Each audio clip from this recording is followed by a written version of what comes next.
السلام عليكم ورحمة الله وبركاته. الحمد لله نحمده ونستعينه ونؤمن به ونتوكل عليه ونعوذ بالله من شرور أنفسنا ومن سيئات أعمالنا من يهده الله فلا مضل له ومن يضلله فلا هادي له ونشهد أن لا إله إلا الله وحده لا شريك له ونشهد أن سيدنا محمدا عبده ورسوله أرسله بالهدى ودين الحق ليظهره على الدين كله ولو كره المشركون. أما بعد فأعوذ بالله من الشيطان الرجيم. بسم الله الرحمن الرحيم. واتقوا يوما ترجعون فيه إلى الله ثم توفى كل نفس ما كسبت وهم لا يظلمون. صدق الله العلي العظيم. وقد قال سيدنا محمد صلى الله عليه وسلم: من كان آخر كلامه لا إله إلا الله دخل الجنة. صلى الإله على الآية الذي جاءت به سمح اليدين كريما لا كان جبارا ولا متكبرا بل كان برا بالعباد رحيما. صلوا عليه وسلموا تسليما. اللهم صل وسلم وبارك عليه. പ്രിയമുള്ളവരെ, അല്ലാഹു സുബ്ഹാനഹു വ തആല നമ്മളെ ഒത്തുചേർന്ന് അവന്റെ പൊരുത്തത്തിലായി നമ്മിൽ നിന്നും സ്വീകരിക്കുമാറാകട്ടെ. നാളെ ജന്നാത്തുൻ നഈമിൽ കുടുംബസമേതം അല്ലാഹു നമ്മെ എല്ലാവരെയും ഒരുമിച്ച് കൂട്ടി തരുമാറാകട്ടെ. വളരെ വൈകിയ ഈ സമയത്ത് ചെറിയ ചില ചിന്തകൾ മാത്രം നിങ്ങളുമായി പങ്കുവെക്കാനാണ് ഉദ്ദേശിച്ചത്. നാം യാത്രക്കാരാണ്. പ്രവാസികളെ സംബന്ധിച്ചിടത്തോളം അക്ഷരാർത്ഥത്തിൽ അവരുടെ ജീവിതം യാത്രയാണ്. ഇവിടെ വന്നാൽ നാട്ടിലേക്ക് എപ്പോഴാണ് യാത്ര? ആ ചിന്ത. നാട്ടിലെത്തിയാൽ തിരിച്ച് ഇങ്ങോട്ട് എപ്പോഴാണ് യാത്ര? പലപ്പോഴും ആ ചോദ്യം കേൾക്കുമ്പോൾ തന്നെ ദേഷ്യം വരാറുണ്ട്. എന്നാൽ ഈ യാത്രകൾക്കിടയിൽ നാം എല്ലാം വിസ്മരിച്ചു പോകുന്ന അനിവാര്യമായ ഒരു യാത്രയുണ്ട്. അത് മരണയാത്രയാണ്. ആ യാത്ര അല്ലാഹു നമുക്ക് ഖൈറായ രീതിയിൽ, സന്തോഷകരമായ രീതിയിൽ ആക്കി തരുമാറാകട്ടെ എന്ന് ആദ്യമായി ദുആ ചെയ്യുകയാണ്. ഈ യാത്ര പോകുന്നതിന് മുമ്പ് എന്തായിരുന്നു ഈ യാത്രയുടെ ലക്ഷ്യം എന്ന് നാം ഓരോരുത്തരും ഉൾക്കൊള്ളേണ്ടതുണ്ട്. ഒരു ബസ് നിറയെ യാത്രക്കാരെയുമായി ഓടിക്കൊണ്ടിരിക്കുകയാണ്. ഇടയ്ക്ക് വെച്ചൊരു ചെറുപ്പക്കാരൻ നല്ല ഉടയാടകളൊക്കെ ധരിച്ച് ബസ്സിന് കൈ കാണിച്ചു. നിർത്തി അയാളെ കയറി. ഏറെ തിരക്കുള്ളത് കൊണ്ട് കണ്ടക്ടർ ചോദിച്ചു, താങ്കൾ എങ്ങോട്ടാണ്? ഇയാൾ മറുപടി ഒന്നും പറഞ്ഞില്ല. വീണ്ടും ചോദിച്ചു, എങ്ങോട്ടാണ്? ഈ ചെറുപ്പക്കാരൻ അത് മൈൻഡ് ചെയ്തില്ല. ഇതോടെ കണ്ടക്ടർ ശുഭിതനായി. അയാൾ ചോദിച്ചു, നീ കള്ളയാത്രക്ക് വന്നതാണ്? ശബ്ദമുയർത്തിയുള്ള ഈ ചോദ്യം കേട്ടതോടെ സഹയാത്രികരെല്ലാം ഈ ചെറുപ്പക്കാരനെ തുറിച്ചു നോക്കാൻ തുടങ്ങി. ഏതാ നമ്മുടെ കൂടെ ഒരു കള്ളൻ? എല്ലാവരും തന്നെ നോക്കുന്നു എന്ന് മനസ്സിലായപ്പോൾ കീശയിൽ കൈ താഴ്ത്തി ഒരു 5 രൂപയുടെ നോട്ടെടുത്ത് കണ്ടക്ടർക്കുള്ള നീട്ടിയിട്ട് ഈ ചെറുപ്പക്കാരൻ പറഞ്ഞു, ഈ തുകക്ക് എത്ര ദൂരം പോകാം, നിങ്ങൾ അവിടെ എന്നെ ഇറക്കിയിട്ടേക്കുക. വിചിത്രമായ ഈ യാത്ര കണ്ട് സഹയാത്രികരെല്ലാം ഇവനെ നോക്കി കണ്ണുരുട്ടി പലതും പറഞ്ഞുകൊണ്ടിരിക്കും. ഇവനെ പോലുള്ള ലക്ഷ്യബോധമില്ലാത്തവർ ജീവിക്കുന്ന കാലഘട്ടത്തിൽ ജീവിക്കേണ്ടി വന്നല്ലോ എന്നാണ് ചിലർ പരിതപിക്കുന്നത്. വേറെ ചിലർ ഇവനെ കണ്ടാൽ ഒരു ജില്ലാ കളക്ടറുടെ ലുക്കുണ്ടല്ലോ, എന്നിട്ടും എന്താ ഇവൻ ഇതുപോലെ ഒരു ലക്ഷ്യബോധമില്ലാത്തവനായി ഒരു യാത്രയിൽ എവിടെ ഇറങ്ങണമെന്ന് പോലും അറിയാത്ത ഇത്തരം കുട്ടികളുടെ കാലഘട്ടമായി പോയല്ലോ എന്നാണ് അയാളുടെ അഭിപ്രായം. എല്ലാവരും ഇയാളെ ഈ രീതിയിൽ കുറ്റം പറയുന്നത് കണ്ടപ്പോൾ ഈ ചെറുപ്പക്കാരൻ ബുദ്ധിമാനായി തന്റെ സഹയാത്രികർക്കിടയിൽ പ്രബോധന പ്രവർത്തനം നടത്തുന്നതിന്റെ ഭാഗമായി അദ്ദേഹം ചെയ്ത ഒരു പ്രവൃത്തി മാത്രമായിരുന്നു. യാത്രക്കാരോടായി ഈ ചെറുപ്പക്കാരൻ ചോദിച്ചു, പ്രിയപ്പെട്ട യാത്രക്കാരെ, ഈ ബസ് എവിടെ നിന്ന് ഓടാൻ തുടങ്ങിയെന്ന് എനിക്കും നിങ്ങൾക്കും അറിയാം. ഇത് എങ്ങോട്ടാണ് പോകുന്നത് എന്ന് ഇതിന്റെ മുൻവശത്തെ ബോർഡിൽ എഴുതിയിട്ടുമുണ്ട്.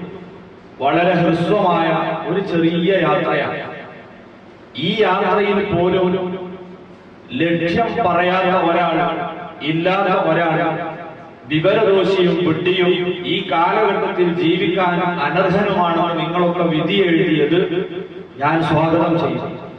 എന്നാൽ പ്രിയപ്പെട്ട സഹയാത്രികരെ, നാം ഒക്കെ ബസ് യാത്രക്കാരാണ് എന്നതോടൊപ്പം തന്നെ ജീവിതമാകുന്ന യാത്ര ചെയ്തുകൊണ്ടിരിക്കുന്നവരാണല്ലോ. 10ഉം 20ഉം 30ഉം 50ഉം 60ഉം അതിലേറെയും കുറവുമായി ജീവിതയാത്ര താണ്ടിക്കടന്ന നിങ്ങളോട് ഞാൻ ചോദിക്കട്ടെ, ഈ യാത്ര എങ്ങോട്ടാണ്? ജീവിതമാകുന്ന യാത്ര എങ്ങോട്ടാണ്? മാറി മാറി യാത്രക്കാരെ മുഖങ്ങളിലേക്ക് നോക്കിയിട്ടും ഒരാളും മറുപടിയില്ല. യഥാർത്ഥത്തിൽ പ്രിയപ്പെട്ടവരെ, നാം ഒക്കെ ഈ ചൂടേറിയ യാത്രക്കിടയിൽ ചിന്തിക്കേണ്ട ഏറ്റവും പ്രധാനപ്പെട്ട ചിന്ത ജീവിതമാകുന്ന യാത്ര എങ്ങോട്ടാണ്, എവിടെയാണ് ഇത് ചെന്നുമുട്ടുക? അത് മരണത്തിന് മുമ്പായി മനസ്സിലാക്കുന്നവനാണ് ബുദ്ധിയുള്ള യഥാർത്ഥ മനുഷ്യൻ. ഞാൻ എന്തിന് ജീവിക്കുന്നു എന്നറിയാത്ത ഒരാളെ സംബന്ധിച്ചിടത്തോളം അവൻ ജീവിക്കുന്നതിൽ എന്തർത്ഥമാണ്? ജീവിക്കുന്നത് എന്തിനാണെന്ന് അറിയാത്തവന്റെ ജീവിതത്തിൽ യാതൊരു അർത്ഥവുമില്ല. അതുകൊണ്ട് തന്നെ സയ്യിദുൽ വറ മുഹമ്മദുർ റസൂലുള്ളാഹി സ്വല്ലല്ലാഹു അലൈഹി വസല്ലം അദ്വിതീയനായ പരിഷ്കർത്താവാണ് എന്ന് പറഞ്ഞാൽ ആദ്യമായി നബി സ്വല്ലല്ലാഹു അലൈഹി വസല്ലം ജനങ്ങൾക്ക് ഉണ്ടാക്കി കൊടുത്തത് ലക്ഷ്യബോധമാണ്. ഞാൻ എന്തിന് ജീവിക്കുന്നു എന്ന ഈ ലോകത്തെ ഏറ്റവും വലിയ ചോദ്യത്തിന്റെ ഉത്തരം മാനവ സമൂഹത്തെ പഠിപ്പിച്ച നേതാവാണ് മുഹമ്മദുർ റസൂലുള്ളാഹി സ്വല്ലല്ലാഹു അലൈഹി വസല്ലം. പരിശുദ്ധ ഖുർആൻ ഈ ചോദ്യത്തിന്റെ മറുപടിയായി നമുക്ക് പലതും പറഞ്ഞു തന്നിട്ടുണ്ട്. കൂട്ടത്തിൽ ഹബീബായ നബി സ്വല്ലല്ലാഹു അലൈഹി വസല്ലം നമ്മളോട് പറഞ്ഞു, ഈ ദുനിയാവിൽ ജീവിക്കുമ്പോൾ എല്ലാ രാത്രികളിലും പ്രത്യേകം പാരായണം ചെയ്യാൻ വേണ്ടി നിർദ്ദേശിക്കപ്പെട്ട പല അധ്യായങ്ങളിൽ ഒന്ന് സൂറത്തുൽ മുൽക്ക് ആണ്. അത് നിങ്ങൾ ദിവസവും രാത്രി ഓതാൻ ശ്രമിക്കണം. അല്ലാഹു നമുക്ക് തൗഫീഖ് തരട്ടെ. ആ സൂറയുടെ ആമുഖത്തിൽ തന്നെ ജീവിതയാത്ര എങ്ങോട്ടാണ്, എന്തിനു വേണ്ടിയാണ് എന്ന ചോദ്യത്തിന്റെ ഉത്തരം അല്ലാഹു തരുന്നു.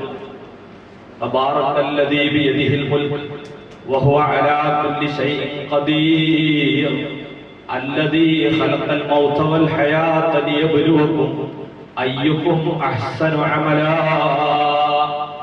അല്ലാഹു സുബ്ഹാനഹു വ തആല പറയുന്നു, സർവ അധികാരങ്ങൾ അവന്റെ കരവലയത്തിലാണ്. ആ അല്ലാഹു ഏറെ അനുഗ്രഹീതനാണ്. അല്ലദീ ഖലഖൽ മൗത വൽ ഹയാ, അല്ലാഹു നിങ്ങൾക്ക് മരണത്തെയും ജീവിതത്തെയും സൃഷ്ടിച്ചു തന്നു. അല്ലാഹു ആദ്യം തന്നെ പറയുന്നു മരണത്തിന്റെ കാര്യം. ജീവിച്ചിട്ടാണ് മരിക്കുന്നതെങ്കിലും അല്ലാഹു പറയുന്നു മരണത്തെയും ജീവിതത്തെയും തന്നു. കാരണം മരണത്തിനു ശേഷമാണ് യഥാർത്ഥ ജീവിതം. അതുകൊണ്ട് തന്നെ ഈ വാക്യത്തിന്റെ അർത്ഥം കുറഞ്ഞ കാലം ജീവിക്കാനും പിന്നെ നിങ്ങളെ മരിപ്പിക്കാനും അല്ലാഹു തീരുമാനിച്ചു. ഇത് എന്തിനു വേണ്ടിയാണ്?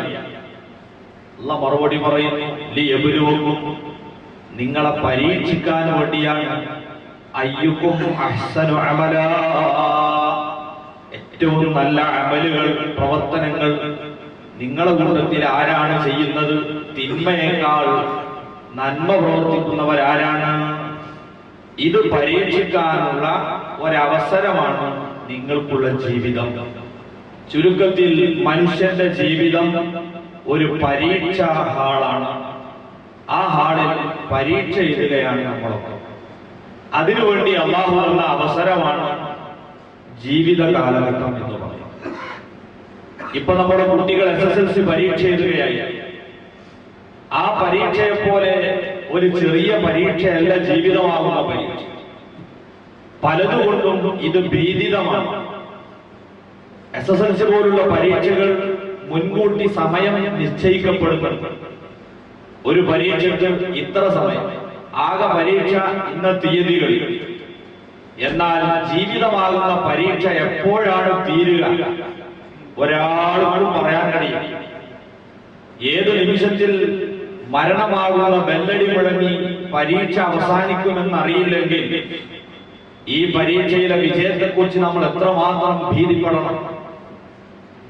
ഇതിനു പുറമെ ഭൗതിക പരീക്ഷകൾ ഒരിക്കൽ പരാജയപ്പെട്ടാൽ വീണ്ടും വീണ്ടും എഴുതിയെടുക്കാൻ നമുക്ക് അവസരമുണ്ട്. ജീവിതമാകുന്ന പരീക്ഷക്ക് അങ്ങനെയില്ല. റബ്ബിർജിഉനി ലഅല്ലി അഅമലു സ്വാലിഹാ. മരണമാസന്നമാകുമ്പോൾ ജീവിതമാകുന്ന പരീക്ഷയുടെ അവസാനത്തെ ബെല്ലാണ്. ഇത് മുഴങ്ങുമ്പോൾ മനുഷ്യൻ വിലപിച്ചുകൊണ്ട് പറയും, പടച്ചവനെ പ്ലീസ് എനിക്ക് അല്പം സാവകാശം തന്നാൽ ഞാൻ നന്നായിക്കൊള്ളാം. അപ്പോൾ അല്ലാഹു പറയുന്നു, കല്ലാ ഇന്നഹാ കലിമത്തുൻ ഹുവ ഖായിലുഹാ. യാതൊരു വിലയുമില്ല. മരണാസന്നൻ പതിവായി പറയുന്ന ഒരു വാചകം എന്നല്ലാതെ ആ വാക്ക് മുഖവിലക്കെടുക്കുകയില്ല. രണ്ടാമതൊരിക്കൽ ഈ പരീക്ഷ എഴുതാൻ അവസരം ഉണ്ടാവില്ല.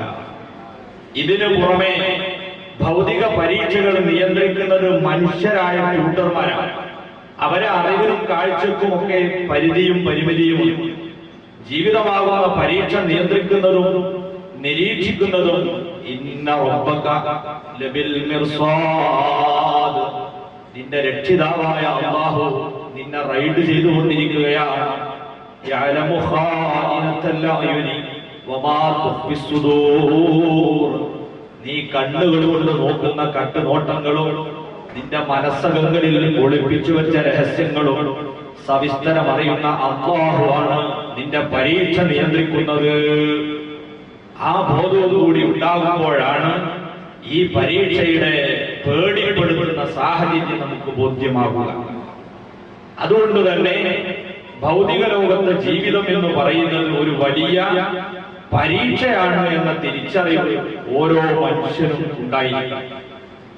ഈ പരീക്ഷയ്ക്ക് അല്ലാഹു നമ്മളെ ഇരുത്തിയ പരീക്ഷാ ഹാള് അത് വളരെയേറെ അത്ഭുതങ്ങൾ നിറഞ്ഞ ഒരു കേന്ദ്രമാണ്.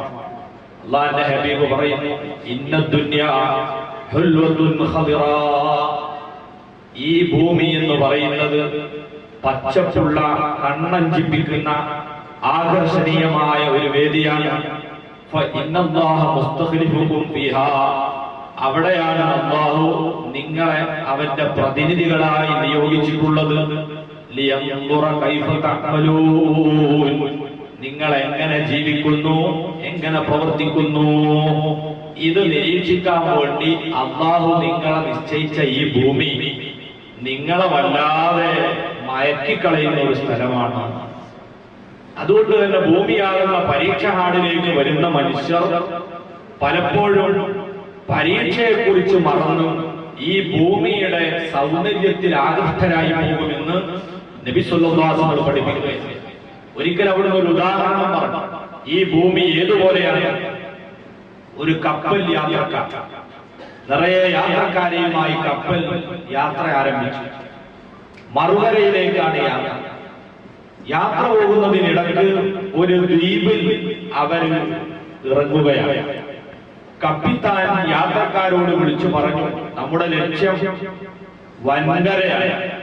അങ്ങോട്ട് പോകുന്നതിനിടയ്ക്ക് ഇതാ ഇവിടെ ചെറിയൊരു തുരുത്തുണ്ട്, ഒരു ദ്വീപുണ്ട്. താല്പര്യമുള്ളവർക്ക് അതൊന്ന് ഇറങ്ങി കാണാം. പക്ഷേ ഇതാ ഇന്ന സമയത്ത് കപ്പലിന്റെ യാത്ര ആരെയും കാത്തു നിൽക്കാതെ തുടരും. അപ്പോഴേക്ക് എല്ലാവരും തിരിച്ചു വന്നോളണം. ഈ നിർദ്ദേശത്തോടുകൂടി കപ്പലിലുള്ള മുഴുവൻ ആളുകളെയും ഈ ദ്വീപിൽ ഇറക്കി. നബി സല്ലല്ലാഹു അലൈഹി വസല്ലം പറയുന്നു, 3 വിഭാഗമായി ആളുകൾ വേർപിരിഞ്ഞു. ഒരു വിഭാഗം ആളുകൾ ഈ ദ്വീപിലേക്ക് ഇറങ്ങിയപ്പോൾ വളരെ കണ്ണഞ്ചിപ്പിക്കുന്ന കാഴ്ചകളാണ് അവർ കാണുന്നത്. ഓരോന്നും കാണുന്നത് അത്ഭുതമാണ്. അതിന്റെ അപ്പുറത്ത് അതിനേക്കാൾ അത്ഭുതമാണ്. ഈ അത്ഭുതങ്ങളിൽ കണ്ണും നട്ട് ദ്വീപിന്റെ ഉള്ളറയിലേക്ക് ഒരു വിഭാഗം നുഴഞ്ഞു കയറി. നല്ല കാഴ്ചകൾ കണ്ടു കണ്ട് അവസാനം യാത്ര തന്നെ വിസ്മരിച്ചുകൊണ്ട് അവരേറെ ഉള്ളിലേക്ക് കടന്നുപോയി. രണ്ടാമത്തെ ഒരു വിഭാഗം അവര് ഈ ആനന്ദവും സൗന്ദര്യവും ഒക്കെ കണ്ട് അതിലാഘാതരായെങ്കിൽ ഇടക്കിടക്ക് അവർ ചിന്തിക്കും, അല്ല നമ്മളെ കപ്പല് പോകാറായ തിരിച്ചു പോകണമല്ലോ എന്നാലോചിച്ചുകൊണ്ട് അവർ ആ യാത്രയെക്കുറിച്ച് ചിന്തിക്കുകയും അതോടൊപ്പം തന്നെ ഈ സൗന്ദര്യങ്ങളൊക്കെ ആസ്വദിക്കുകയും ചെയ്തുകൊണ്ടിരിക്കും. മൂന്നാമത്തെ ഒരു വിഭാഗം ആളുകൾ ഇതെന്ത് ആസ്വദിക്കാനാണ്, വളരെ നൈമിഷികമല്ലേ, ഏതാനും മണിക്കൂറുകൾക്ക് മാത്രമുള്ളതല്ലേ, അതുകൊണ്ട് അതിന്റെ ഉള്ളിലേക്കൊന്നും പോകേണ്ട, അതിനെ കൂടുതൽ ശ്രദ്ധിക്കേണ്ട എന്ന് ചിന്തിച്ചുകൊണ്ട് അവർ മറുകരയിലേക്കുള്ള യാത്രയെക്കുറിച്ച് മാത്രം ആലോചിച്ചുകൊണ്ടിരുന്നു. ഈ രീതിയിലാണ് ഭൂമിയിൽ ജീവിക്കുന്ന മനുഷ്യർ 3 വിഭാഗമാണ്. അതിൽ അവസാനം പറഞ്ഞ വിഭാഗം അവര് ഭൂമിയെക്കുറിച്ചോ ഭൗതികതയെക്കുറിച്ചോ തീരെ ചിന്തിക്കാത്ത ഒരു വിഭാഗമാണ്. അവരുടെ മനസ്സിൽ എപ്പോഴുമുള്ള ചിന്ത, നമുക്ക് പാരത്രിക ലോകത്തേക്ക് യാത്ര പോകേണ്ടവരാണല്ലോ, അതല്ലേ നമ്മുടെ മറുകര. ആ വൻകരയിലേക്ക് യാത്ര പോകുമ്പോൾ ഈ നൈമിഷികമായ കാര്യത്തെക്കുറിച്ച് എന്തു ചിന്തിക്കാനാണ് എന്ന് ആലോചിച്ചുകൊണ്ട് ഭൗതിക പരിത്യാഗം സ്വീകരിച്ച മഹാന്മാരാണ് ഒരു വിഭാഗം. അവരെ സംബന്ധിച്ചാണ് ഇമാമുന ശാഫിഈ റളിയല്ലാഹു തആല തങ്ങൾ പറഞ്ഞു, ഇന്ന ലില്ലാഹി ഇബാദൻ ഫൂതന طلقوا الدنيا وخافوا الفتنة ناظروا فيها فلما علموا أنها ليست لحي واطنا. ഈ ഭൗതിക ലോകത്ത് അല്ലാഹുവിന് ചില അടിമകളുണ്ട്, അവർ ബുദ്ധിമാന്മാരാണ്. ഈ ഭൗതികതയെ അവർ ത്വലാഖ് ചൊല്ലി ഭൂമിയോട് അവർ മനസ്സുകൊണ്ട് രാജിവെച്ചവരാണ്. കാരണം അവർ ഈ ഭൂമിയിൽ അവരുടെ ദീന് ഫസാദായി പോകുമോ എന്നവർ ഭയക്കുകയാണ്. എന്നിട്ട് അവർ എന്തു ചെയ്തു?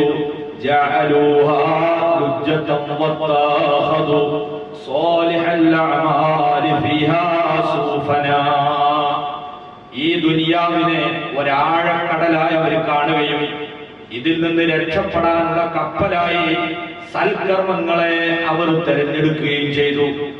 ആ രീതിയിൽ അല്ലാഹുവിന്റെ ഔലിയാക്കളായി ജീവിക്കുന്ന ഭൗതിക ലോകവുമായി മനസ്സുകൊണ്ട് ബന്ധപ്പെടാത്ത ഒരു വിഭാഗം ആളുകൾ അല്ലാഹുവിനുണ്ട്. വേറൊരു വിഭാഗം ഏതാണ്? അല്ലാഹു ഖുർആനിൽ പറഞ്ഞു, വല്ലദീന യഖൂലൂന റബ്ബനാ ആതിനാ ഫിദ്ദുനിയാ ഹസന വഫിൽ ആഖിറതി ഹസനതൻ വഖിനാ അദാബന്നാർ. ഒരു വിഭാഗം ആളുകൾ അല്ലാഹുവോട് പ്രാർത്ഥിക്കും, പടച്ചവനെ ദുനിയാവിലും ഞങ്ങൾക്ക് നീ ഹസനത്ത് തരണം, പരലോകത്തും ഹസനത്ത് തരണം. ആ പറഞ്ഞ കൂട്ടരാണ് രണ്ടാമത് പറഞ്ഞു. ദ്വീപിലിറങ്ങി അതിന്റെ സൗന്ദര്യമൊക്കെ ആസ്വദിക്കുന്നതോടൊപ്പം തന്നെ നമുക്ക് പരലോകത്തേക്ക് അല്ലെങ്കിൽ മറുകരയിലേക്ക് പോകേണ്ടവരാണല്ലോ എന്ന് ചിന്തിച്ചല്ലോ. ആ രീതിയിൽ ജീവിക്കുന്ന ആളുകളും ഭൂമിയിലുണ്ട്. അവർ ദുനിയാവുമായൊക്കെ ഇടപെടുന്നതോടൊപ്പം പരലോകത്തെ അവർ സ്മരിച്ചുകൊണ്ടിരിക്കും. ആ കൂട്ടത്തിലെങ്കിലും അല്ലാഹു നമ്മളെ ഉൾപ്പെടുത്തി തരുമാറാകട്ടെ. ദുനിയാവ് ആഹ്റം വേണമെന്ന് ചിന്തിക്കുക. മൂന്നാമത്തെ ഒരു വിഭാഗം ആ ദ്വീപിന്റെ ഉള്ളിലേക്ക് ഇറങ്ങിപ്പോയി അവർ എല്ലാം മറന്നുപോയി. അവരുടെ ദൃഷ്ടിയിൽ ദുനിയാവുമായി ബന്ധമില്ലാത്തവരും ആഖിറത്തെ ചിന്തിക്കുന്നവരും പോയത്തക്കാരാണ്. ദിവസവും ജീവിക്കുന്നത് അത് അടിച്ചു പൊളിക്കാനുള്ളതല്ലേ എന്ന് ചിന്തിച്ച് ഇതുപോലുള്ള സദസ്സിലൊക്കെ വന്നിരിക്കുന്നവരെ സംബന്ധിച്ച് അവര് വിചാരിക്കലെന്താ, അവരെക്കാളും വലിയ കുട്ടികളുണ്ടോ പോയത്തക്കാരുണ്ടോ എന്നാണ്.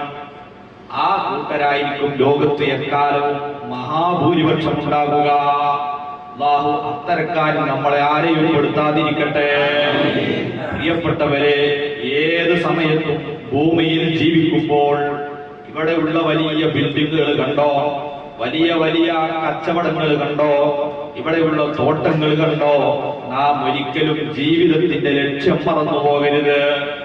നാം വന്നത് എന്തിനാണ് എന്ന വിവരം എന്ന വിഷയം നമ്മൾ വിസ്മരിക്കരുത്.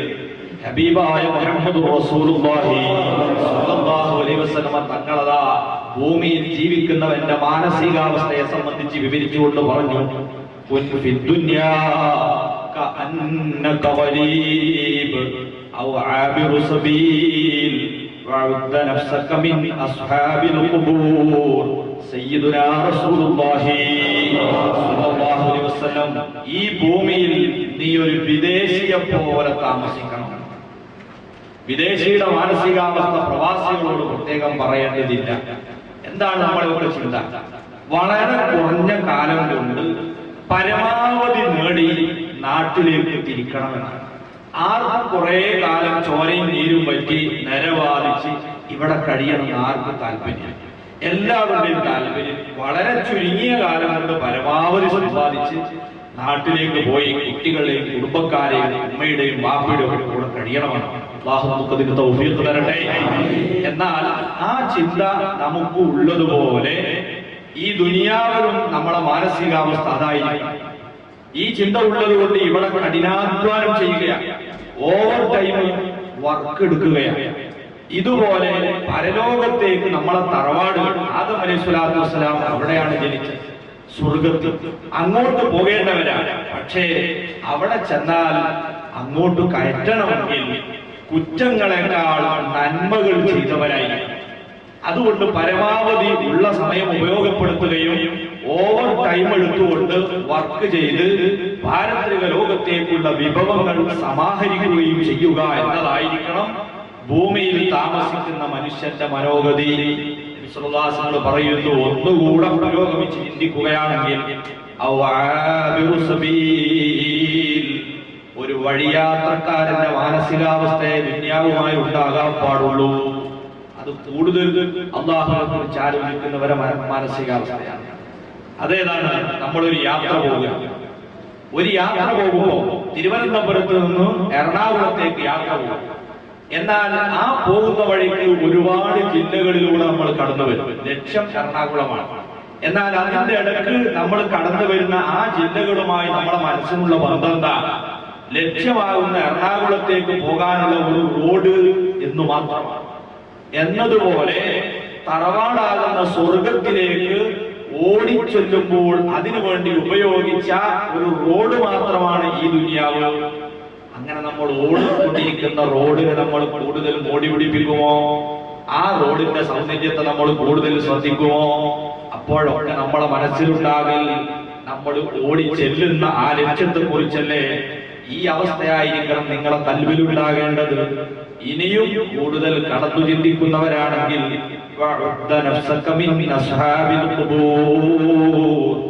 ഖബറിൽ എത്തിപ്പെട്ട നിന്റെ കൂട്ടുകാരിലെ, മാതാപിതാക്കളിലെ, കുടുംബക്കാരിലെ അവരിൽ ഒരംഗമായി ഞാൻ മാറിയിട്ടുണ്ട് എന്നും മരിക്കുന്നതിന് മുമ്പ് തന്നെ നീ ചിന്തിക്കുക. അത് എപ്പോഴും നമ്മൾ അങ്ങനെ ആയി പോകാം. അല്ലാഹു നമുക്ക് ദീർഘായുസ്സ് തരട്ടെ. നമ്മളൊക്കെ മരണത്തെ പേടിച്ച് ഓടുന്നവരാണ്. ചെറിയ രോഗം വരുമ്പോഴേക്കും പേടിച്ച് കഴിയുന്നവരാണ്. അല്ലാഹു എപ്പോഴാണ് മരണം കണക്കാക്കിയത് ആർക്കും അറിയില്ല. അല്ലാഹുവിന്റെ ഖദാ വന്നു കഴിഞ്ഞാൽ കീഴടങ്ങുകയല്ലാതെ നിവൃത്തിയില്ല. വമൻ നസലത് ബിസാഹത്തിഹിൽ മനായാ വലാ അർദുൻ തഖീഹി വലാ സമാഉ. മരണമാകുന്ന ഭീകരൻ നിങ്ങളെ വീട്ടുമുറ്റത്ത് വന്നിറങ്ങിയാൽ അയാളിൽ നിന്ന് നിങ്ങളെ രക്ഷിക്കാൻ ഒരാൾക്കുമാകില്ല, ഒരു ഡോക്ടർക്കുമാകില്ല, ഒരു മരുന്നിനുമാകില്ല. അള്ളാഹു നമ്മളെ ആയുസ് നീട്ടിത്തരട്ടെ. സുബ്ഹാനല്ലാഹ്. ഈ അടുത്ത് ഒരു 6 കൊല്ലമായി കോഴിക്കോട് നിന്ന് വടകരയിലേക്ക് 2 ബസ് ഓടുക, മത്സരിച്ച് ഓടുന്ന സമയം. കൊയിലാണ്ടി എത്തിയപ്പോ ഒരു ചെറുപ്പക്കാരൻ ഡ്രൈവറെ സമീപിച്ച് പറഞ്ഞു, ഞങ്ങളൊക്കെ വീട്ടിൽ നിന്നിപ്പോ വരാന്ന് പറഞ്ഞിട്ട് വന്നവരെ, നിങ്ങളൊരു 5-10 ഉറുപ്പിക്ക് വേണ്ടി ഇങ്ങനെ മരണ ഓട്ടം ഓടിയാൽ ഞങ്ങൾക്ക് യാത്ര ചെയ്യാൻ കഴിയില്ല എന്ന് പറഞ്ഞ ഡ്രൈവറോട് ദേഷ്യപ്പെട്ടപ്പോൾ ഡ്രൈവർ പറഞ്ഞു, ബസ് സ്റ്റാൻഡിൽ എത്താൻ ഞങ്ങൾക്ക് ഒരു നിശ്ചിത സമയമുണ്ട്. ആ സമയത്ത് ഞങ്ങൾ എത്തിയില്ലെങ്കിൽ പിന്നെ വേറൊരു ബസ്സുകാരൻ എത്തുന്ന സമയത്താണ് എത്തുക. അവര് കേസ് കൊടുത്താൽ ഞങ്ങളുടെ ട്രിപ്പ് മുടങ്ങും. ഈ രീതിയിലല്ലാതെ ഓടാൻ കഴിയില്ല, താങ്കൾക്ക് പ്രയാസമുണ്ടെങ്കിൽ റീഫണ്ട് വാങ്ങിയാൽ. ഈ യാത്രക്കാരൻ കൊയിലാണ്ടിയിൽ ഇറങ്ങി നിൽക്കുമ്പോഴാണ് അദ്ദേഹത്തിന്റെ ഒരു സുഹൃത്ത് സ്കൂട്ടറിൽ വരും. കൈ കാണിച്ചു, അതിന്റെ പിന്നിൽ കയറി. സ്കൂട്ടറിൽ യാത്ര ചെയ്യാൻ നമുക്കൊരു സ്വഭാവം ഉണ്ടല്ലോ, കറക്കം കൂടുതലും, സ്പീഡ് കൂടുന്നതിനനുസരിച്ച് ഹെഡ് വെയിറ്റ് കൂടും.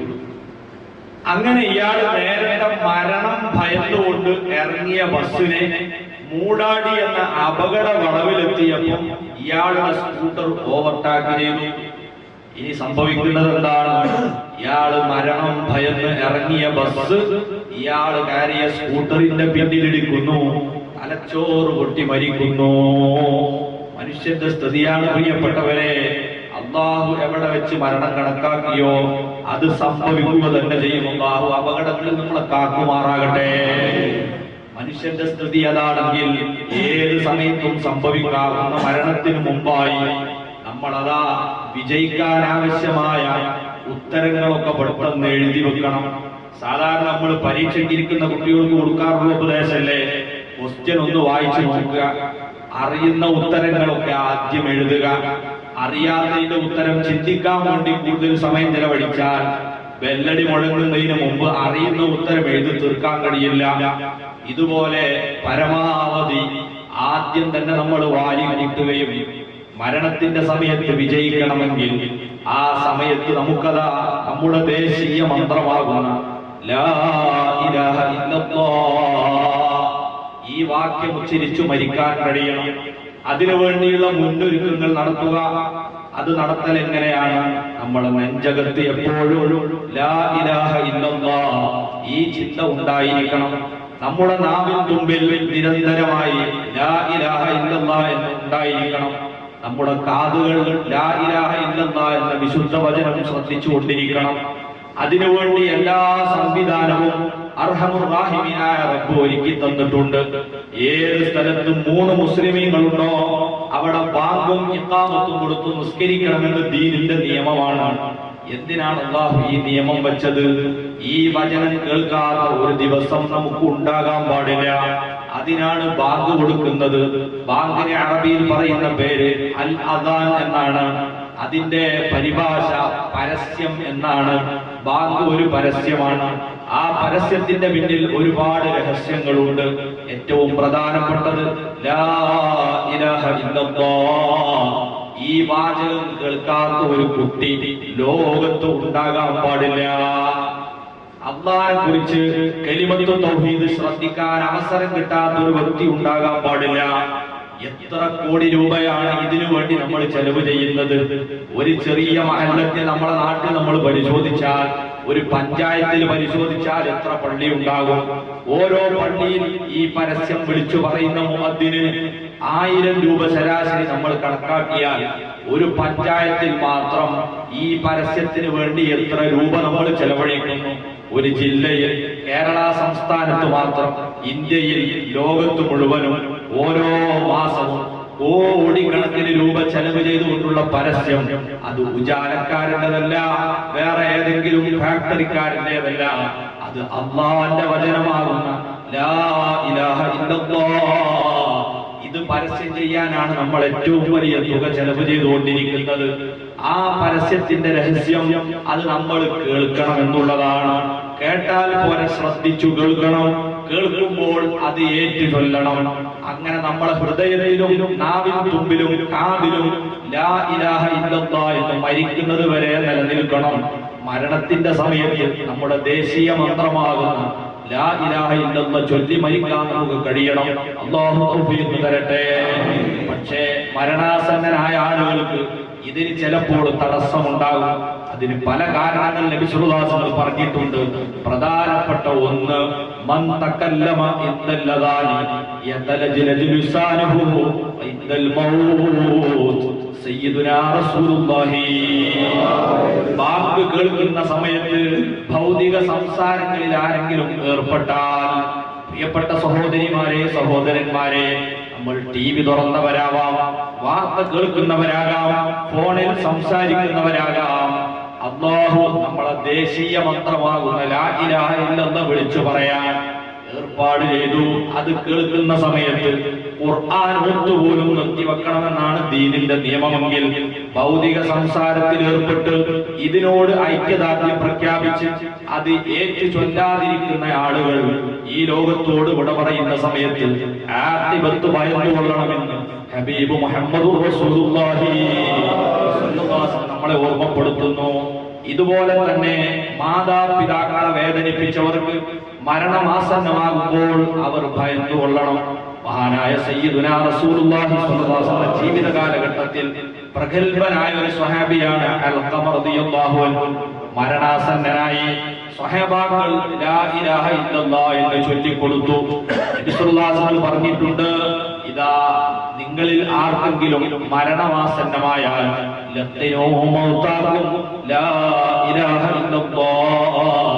അവർക്ക് ലാ ഇലാഹ ഇല്ലല്ലാഹ് എന്ന് നിങ്ങൾ ചൊല്ലിക്കൊടുക്കണം.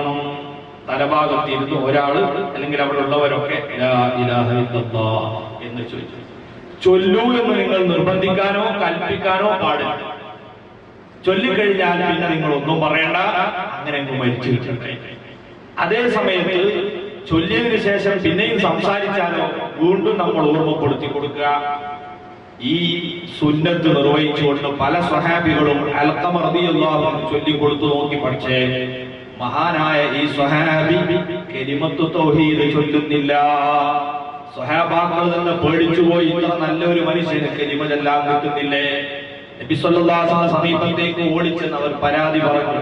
അല്ലാഹുവിന്റെ ഹബീബ് ചോദിച്ചു, എന്താണ് അൽഖമയെ കുറിച്ച് നിങ്ങളുടെ അഭിപ്രായം? ഏകസ്വരത്തിൽ എല്ലാവരും പറഞ്ഞു നല്ല മനുഷ്യനാണ്.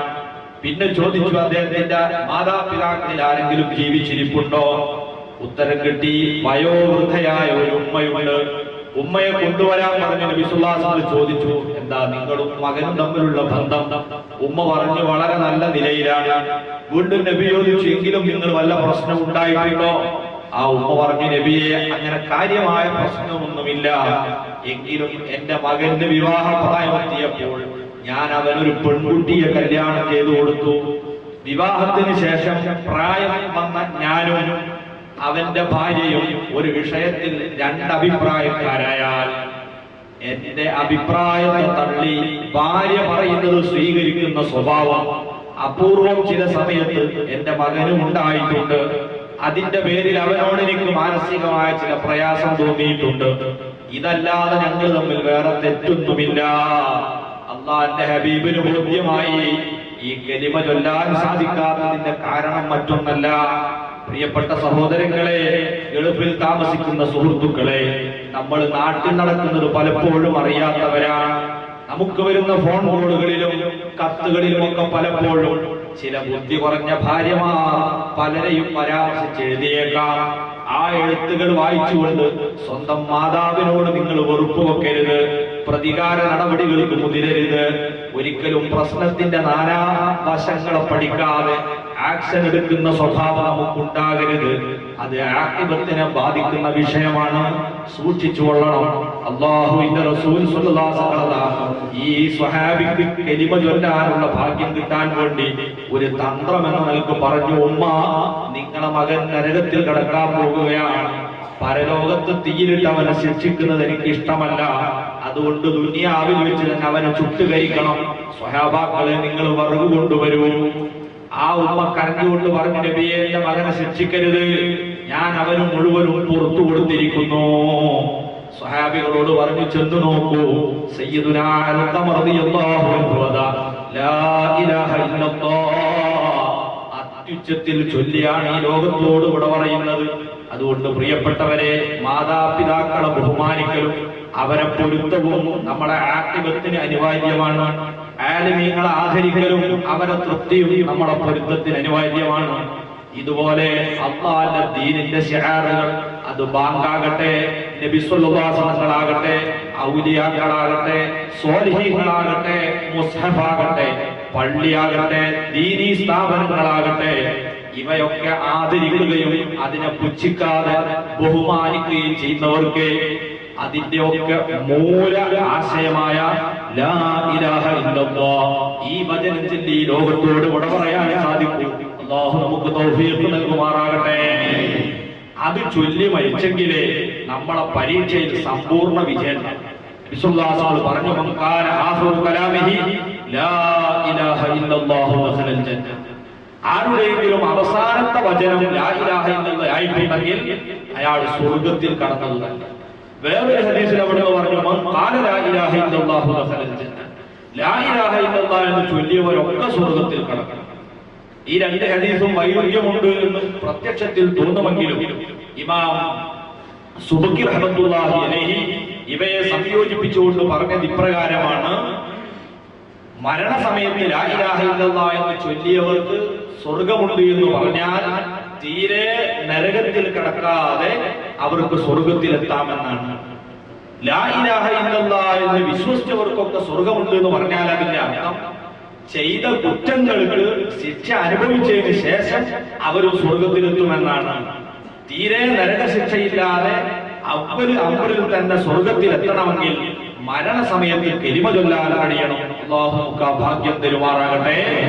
അതിനു പറ്റിയ രീതിയിൽ അല്ലാഹുവിന്റെ കലിമത്തു തൗഹീദുമായി നിരന്തരം നമ്മൾ ബന്ധം പുലർത്തണം. നിസ്കാര ശേഷം അല്ലാഹു സുബ്ഹാനഹു വ തആല ദീനിന്റെ നിയമമായി നമുക്ക് പഠിപ്പിച്ചു തന്നിട്ടുണ്ട്, ലാ ഇലാഹ ഇല്ലല്ലാഹ് ചൊല്ലണം എല്ലാ നിസ്കാരത്തിന്റെ ശേഷവും 10 തവണ. ഇതുപോലെ തന്നെ നിസ്കാരത്തിന്റെ ഉള്ളിൽ ലാ ഇലാഹ ഇല്ലല്ലാഹ്, ബാങ്കിൽ ലാ ഇലാഹ ഇല്ലല്ലാഹ്, മയ്യത്ത് കൊണ്ടുപോകുമ്പോൾ ലാ ഇലാഹ ഇല്ലല്ലാഹ്. നമുക്ക് ഒരാളും ചലനം പോലും അറിയാതെ ചൊല്ലാവുന്ന ഒരു ദിക്റാണ് ലാ ഇലാഹ ഇല്ലല്ലാഹ്. ബസ്സിലൊക്കെ ഇരുന്ന് യാത്ര ചെയ്യുമ്പോൾ നമുക്ക് ദിക്റില്ല.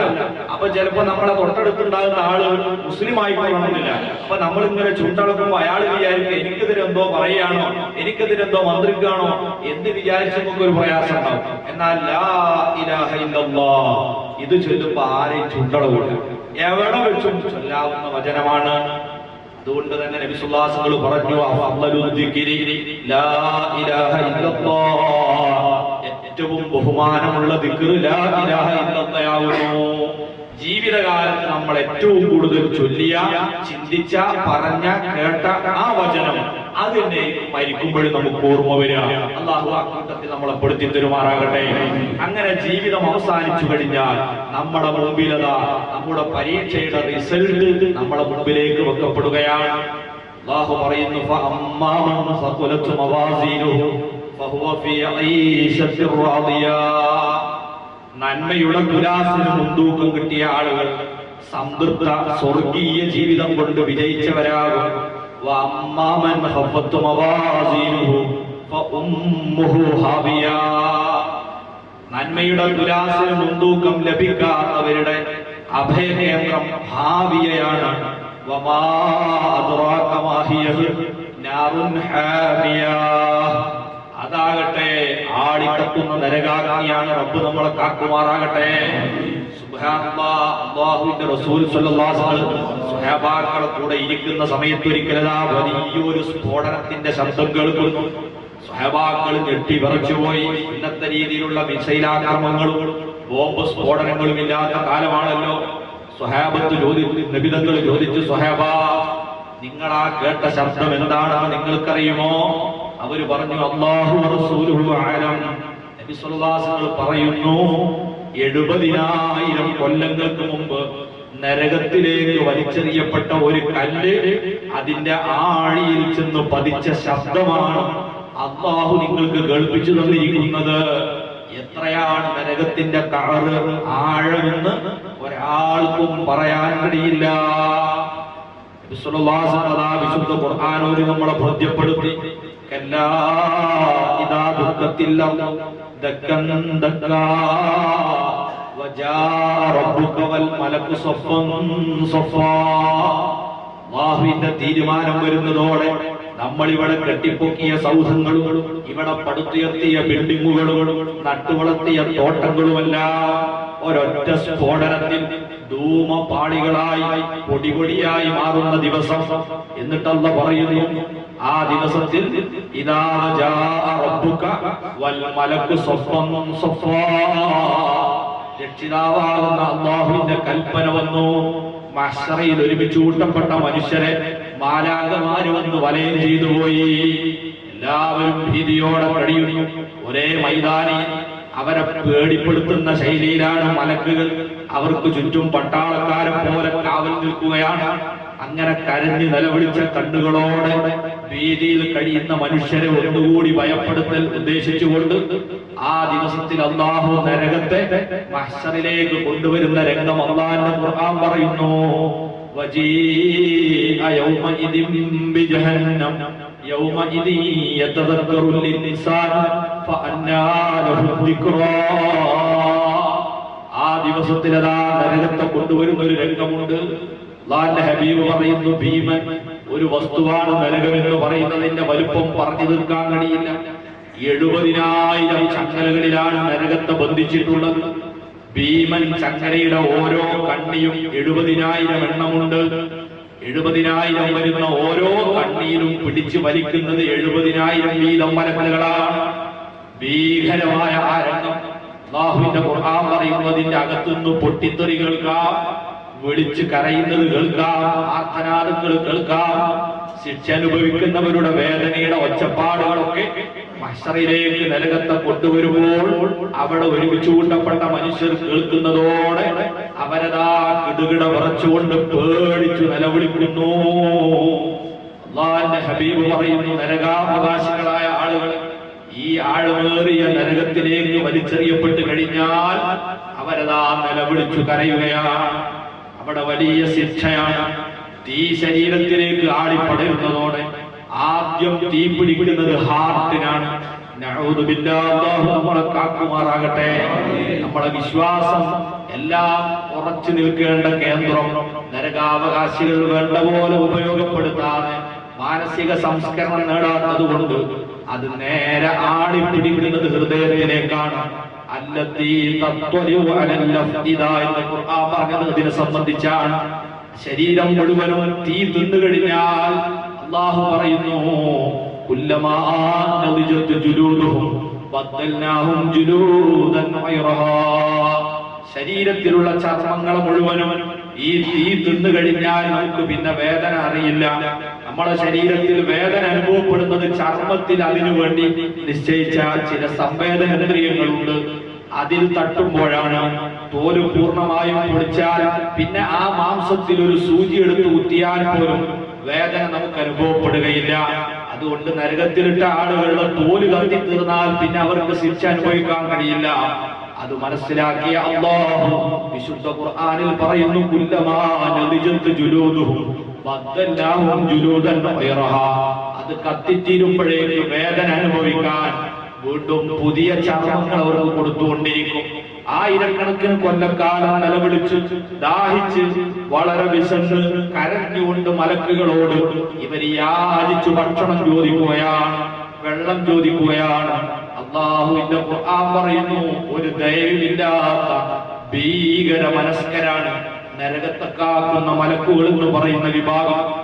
അലൈഹാ മലായികത്തുൻ ഇലാഹുൻ ശിദാദുൻ ലാ യഅസൂന അല്ലാഹ മാ അമറഹും വയഫ്അലൂന മാ യുഅ്മറൂൻ.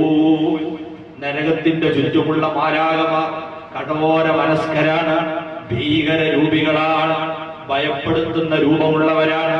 അല്ലാഹുവിന്റെ ഹബീബ് മിഅ്റാജിന്റെ രാത്രി പോലും പറഞ്ഞില്ലേ, റസൂലുള്ളാഹി സ്വല്ലല്ലാഹു അലൈഹി വസല്ലം ചെന്നപ്പോൾ അവിടുത്തെ സ്വീകരിക്കാൻ സർവ്വ അമ്പിയാക്കളും മലക്കുകളും ഒക്കെ സ്നേഹപൂർവ്വം വന്നെങ്കിലും നരകത്തെ കാക്കുന്ന മലക്കിന്റെ സമീപത്ത് അല്ലാഹുവിന്റെ ഹബീബ് അസ്സലാമു അലൈക്കും എന്ന് പറഞ്ഞപ്പോൾ പുഞ്ചിരിക്കുക പോലും ചെയ്യാതെയാണ് തിരുനബി സ്വല്ലല്ലാഹു അലൈഹി വസല്ലം തങ്ങളോട് മാലിക് എന്ന മലക്ക് സലാം മടക്കിയിട്ടുള്ളത്. അത്രമേൽ ഭീകര രൂപികളാണ് അവര്. ആ മലക്കുകൾക്ക് ദയയില്ല. 1000 കൊല്ലത്തിന് ശേഷം അവർക്കതാ നരിയ എന്ന മുള്ളിന്റെ കായ വലിച്ചെറിഞ്ഞു കൊടുക്കുന്നു. ആർത്തിയോടെ അത് തിന്നുന്നു. പക്ഷേ തൊണ്ടയിൽ കുരുങ്ങുന്നു, അകത്തേക്കും ഇറങ്ങുന്നില്ല, പുറത്തേക്കും ഇറങ്ങുന്നില്ല. പിന്നെ വെള്ളത്തിന് വേണ്ടിയുള്ള യാചന തുടരുന്നു. അവസാനം വ്യഭിചാരികളുടെ ജനനേന്ദ്രിയത്തിലൂടെ ഒലിച്ചിറങ്ങുന്ന ചൂടേറിയ മാഉൽ ഹമീം എന്ന വെള്ളം ഒരു കോപ്പയിലാക്കി ഇവർക്ക് നീട്ടിക്കൊടുക്കുമ്പോൾ ആർത്തിയോടെ നരകവാസികൾ അത് കുടിക്കാൻ ചുണ്ടോടടുപ്പിക്കുമ്പോഴേ അതിൽ നിന്ന് നുരഞ്ഞു പൊങ്ങുന്ന ആവി തട്ടിയിട്ട് അവരെ മുഖത്തുള്ള ചർമ്മങ്ങളും മാംസങ്ങളുമെല്ലാം ഒരു ഉറകത്തിച്ചാലുന്നതുപോലെ ഉരുകി അതേ പാത്രത്തിലേക്ക് ഇറ്റി വീഴുന്നു. അല്ലാഹു നമ്മളെ കാക്കുമാറാകട്ടെ. വിശുദ്ധ ഖുർആൻ പറയുകയാണ്, അത് എന്നിട്ടും ദാഹത്തിന്റെ കാഠിന്യം കാരണം അവർ കുടിക്കുകയാണ്. ആന്തരിക അവയവങ്ങൾ മുഴുവനും ഒരുങ്ങി പിന്തുവാരം വഴി ഒലിച്ചു പോകുന്നു. ഈ ഭീകരമായ ശിക്ഷ അത് അല്ലാഹു നമുക്ക് കാവൽ നൽകുമാറാകട്ടെ. അതാണ് റസൂലുള്ളാഹി സ്വല്ലല്ലാഹു അലൈഹി വസല്ലം പറഞ്ഞു, വത്തഖുന്നാറ വലൗ ബിശിഖ്ഖി തംറാ. വലിയ അമലുകൾ ചെയ്യാൻ നിങ്ങൾക്ക് കഴിഞ്ഞില്ലെങ്കിലും, വലിയ സ്വതക്ക കൊടുക്കാൻ നിങ്ങൾക്ക് കഴിഞ്ഞില്ലെങ്കിലും, ഒരു കാരക്കയുടെ ചിള്ളാണെങ്കിൽ അതെങ്കിലും കൊടുത്ത് നിങ്ങൾ നരകത്തിൽ നിന്ന് രക്ഷപ്പെടാൻ ശ്രമിക്കണം. അല്ലാഹു നമ്മളെ രക്ഷപ്പെടുത്തി തരുമാറാകട്ടെ. ഈ ജീവിതമാകുന്ന പരീക്ഷയിൽ പരാജയപ്പെട്ടാൽ നമ്മുടെ മുമ്പിലുള്ളത് അതാണ്. അതേ സമയത്ത് പ്രിയപ്പെട്ടവരെ, മരണത്തിന് മുമ്പ് ചിന്തിച്ചുകൊണ്ട് സൽക്കർമ്മങ്ങൾ വർദ്ധിപ്പിച്ച് വിജയിക്കാൻ സാധിച്ചാൽ വലിയ പ്രതീക്ഷയാണ് നമ്മുടെ മുമ്പിൽ അല്ലാഹു വെച്ചിട്ടുള്ളത്. അത് സ്വർഗമാണ്, വല്ലാത്ത സ്വർഗമാണ്. ഇന്നലിൽ മുത്തഖീന മഫാസാ ഹദായിഖ വഅനാബ വകവാഇബ അത്റാബൻ വകഅസൻ ദിഹാബ ലാ യസ്മഊന ഫീഹാ ലഗവൻ വലാ കിദ്ദാബ. അല്ലാഹു മുത്തഖീങ്ങളായ അവന്റെ അടിമകൾക്ക് വേണ്ടി ഉദ്യാനങ്ങളെ തയ്യാറാക്കി വെച്ചു. വലിയ തോട്ടങ്ങളാണ്, സർവ്വ സൗകര്യങ്ങളുമാണ്. ആ സ്വർഗലോകത്തേക്ക് പ്രവേശിക്കുന്നതോടെ അല്ലാഹുവിന്റെ ഹബീബ് പറയുന്നു, ഇദാ ദഖല അഹ്ലുൽ ജന്നത്തിൽ ജന്നത യുനാദി മുനാദ്. സ്വർഗവാസി സ്വർഗത്തിൽ എത്തിക്കഴിഞ്ഞാൽ അല്ലാഹുവിന്റെ മലക്കുകൾ വിളംബരം മുഴക്കുകയായി. എന്താണ് പറയുന്നത്? ഇന്നലക്കും അൻ തഹ്യൂ വലാ തമൂതൂ അബദാ.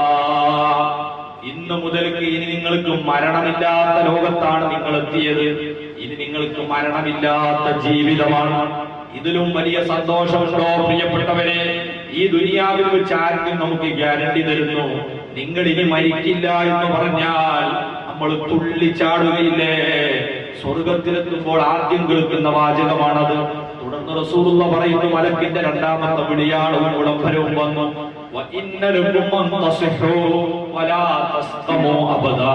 ഇന്ന് മുതൽക്ക് നിങ്ങൾക്ക് ആരോഗ്യമാണ്, രോഗമില്ല.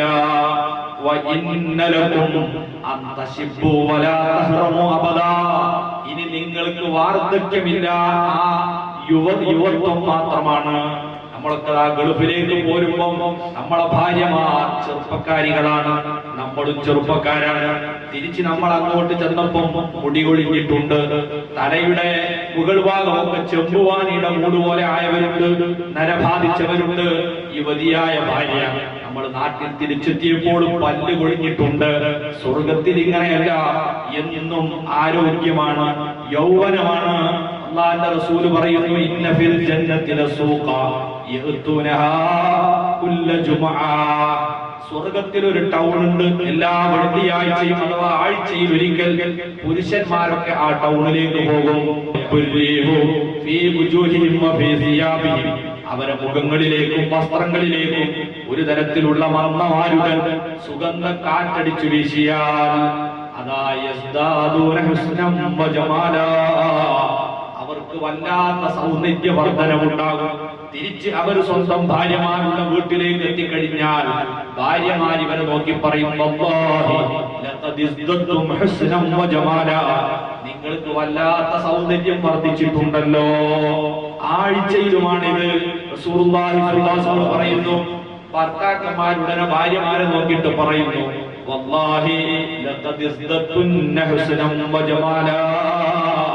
അങ്ങാടിയിൽ പോരാതെ തന്നെ അല്ലാഹു നിങ്ങൾക്കും സൗന്ദര്യം കൂട്ടി തന്നിട്ടുണ്ടല്ലോ. ഇതാണ് സ്വർഗലോകം. അവിടെ സൗന്ദര്യം ചോരുകയല്ല, ആഴ്ച തോറും വർദ്ധിക്കുകയാണ്. എന്തൊക്കെ കാഴ്ചകളാണ്. ഞാൻ നിർത്തുന്നു. അല്ലാഹുവിന്റെ ഹബീബ് പറഞ്ഞു, ഇന്ന ഫിൽ ജന്നത്തി ലശജറ, സ്വർഗ്ഗത്തിൽ ഒരു വലിയ മരമുണ്ട്. ദുനിയാവിൽ നമ്മളൊക്കെ ടൂറിസ്റ്റുകളാണ്, കാഴ്ചക്കാരാണ്, ഇവിടുത്തെ സൗന്ദര്യങ്ങൾ ആസ്വദിച്ചു നടക്കുകയാണ്. ആഖിറത്തെ വിസ്മരിച്ചുകൊണ്ട് യാത്ര ചെയ്യുന്നവരുണ്ടല്ലോ. നമ്മളെ മലപ്പുറം ജില്ലയിലുണ്ട് വലിയ ഒരു തേക്ക്, നിലമ്പൂര് ഏഷ്യയിലെ ഏറ്റവും വലിയ തേക്കാണത്രേ. എത്ര ആയിരം ആളുകളാണ് ഓരോ വർഷവും അത് കാണാൻ വരുന്നത്. എങ്കിൽ പ്രിയപ്പെട്ടവരെ, ദുനിയാവുമായി ഖൽബിന്റെ ബന്ധം നമ്മൾ വിച്ഛേദിച്ചാൽ സ്വർഗ്ഗത്തിൽ അല്ലാഹു നമുക്ക് ഒരുക്കിയ കാഴ്ചകൾ എന്താണെന്നറിയോ? റസൂലുള്ളാഹി പറയുന്നു, ഇന്ന ഫിൽ ജന്നത്തി ലശജറ, അവിടെ ഒരു മരമുണ്ട്. ആ മരത്തിന്റെ തണലിലൂടെ ഒരു ഒന്നാന്തരം കുതിര സവാരിക്കാരനായ ചെറുപ്പക്കാരൻ 100 കൊല്ലം കുതിരയെ പായിപ്പിച്ചാലും അതിന്റെ തണലയാൾക്ക് മുറിച്ചു കടക്കാൻ കഴിയില്ല. അത്രയും വലിയ അത്ഭുത വൃക്ഷങ്ങളുള്ള, വലിയ ടൗണുകളുള്ള, നിങ്ങൾക്ക് സന്തോഷം പകരുന്ന മുഴുവൻ കാര്യങ്ങളുമുള്ള സ്വർഗമാണ്. ഈ ചെറിയ കാലത്തെ ജീവിതത്തിൽ നമ്മൾ വിജയിച്ചാൽ അല്ലാഹു നമുക്ക് സമ്മാനമായി ഒരുക്കി തയ്യാറാക്കി വെച്ചിരിക്കുന്നത്. അതുകൊണ്ട് പ്രിയപ്പെട്ട സഹോദരങ്ങളെ, സഹോദരിമാരെ, ജീവിതത്തിൽ പരമാവധി സൽക്കർമ്മങ്ങൾ വർദ്ധിപ്പിച്ച് ഏത് ഭൗതികമായ സുഖ സൗകര്യങ്ങൾ ഉണ്ടായാലും പരലോകത്തെ കുറിച്ചുള്ള നമ്മുടെ ഹൃദയത്തിന്റെ ബന്ധം നമ്മൾ ഒരിക്കലും മുറിച്ചു കളയരുത്. മരണമാകുന്ന ഭീകരൻ നമ്മുടെ മുൻപിലേക്ക് വരുമെന്ന കാര്യം നമ്മൾ മറക്കരുത്. ആഖിബത്ത് നമ്മൾ സൂക്ഷിക്കണം. നമ്മൾ ഹറാമ് കണ്ടുകൊണ്ടിരിക്കുമ്പോൾ മരണം സംഭവിച്ചാൽ അപകടമാണ്. ഹറാമ് വായിച്ചുകൊണ്ടിരിക്കുമ്പോഴാണ് സംഭവിക്കുന്നതെങ്കിൽ അബദ്ധമാണ്. അത് കേൾക്കുമ്പോഴാണ്, പറയുമ്പോഴാണെങ്കിൽ നമ്മളെ ആഖിബത്ത് നഷ്ടമായി പോകും. അല്ലാഹു കാക്കുമാറാകട്ടെ. അതുകൊണ്ട് തിന്മകളിൽ ഏർപ്പെടുന്ന നിമിഷം നമ്മൾ ഓർക്കുക, ഈ സമയത്താണ് എന്റെ മരണമെങ്കിൽ എന്തായിരിക്കും എന്റെ സ്ഥിതി. അല്ലാഹു നമ്മളെ കാത്തുരക്ഷിക്കുമാറാകട്ടെ. ഖുർആൻ ഏറ്റവും അവസാനമായി അവതരിപ്പിച്ച സൂക്തം വത്തഖൂ യൗമൻ തുർജഊന ഫീഹി ഇലല്ലാഹ്, നിങ്ങൾ സൂക്ഷിക്കുക, യൗമൻ, ഒരു ദിവസം നിങ്ങളുടെ മുമ്പിൽ വരാനിരിക്കുന്നു, ഫീഹി, ആ ദിവസത്തിൽ തുർജഊന, നിങ്ങൾ മടക്കപ്പെടും, ഇലല്ലാഹ്, അല്ലാഹുവിലേക്ക്, സുമ്മ തുവഫാ കുല്ലു നഫ്സിൻ മാ കസബത് വഹും ലാ യുദ്ദമൂൻ, പിന്നെ ഓരോ മനുഷ്യനും അവൻ ചെയ്തതിന്റെ പ്രതിഫലം അവിടെ വെച്ച് വീടപ്പെടുകയാണ്. ഈ വാചകം പറഞ്ഞതിനു ശേഷം അല്ലാഹു ഈ മനുഷ്യ സമുദായത്തോട് സംസാരിച്ചിട്ടില്ല. പേടി തോന്നുന്നില്ലേ? പടച്ചറപ്പ് ഏറ്റവും അവസാനമാണ്. ഇതാ എന്നിലേക്ക് നിങ്ങൾ മടക്കപ്പെടുന്ന ദിവസത്തെ ഓർക്കുക എന്ന് പറഞ്ഞുകൊണ്ട് സംസാരം അവസാനിപ്പിച്ചതെങ്കിൽ, പ്രിയമുള്ളവരെ, ഈ യാത്രാ തിരക്കുകൾക്കിടയിൽ മരണമാകുന്ന യാത്രയെ കുറിച്ച് നമ്മൾ ഓർക്കുകയും അതിനുവേണ്ടിയുള്ള മുന്നൊരുക്കം നടത്തുകയും ചെയ്യാൻ പടച്ചറപ്പ് നമുക്ക് തൗഫീഖ് നൽകുക.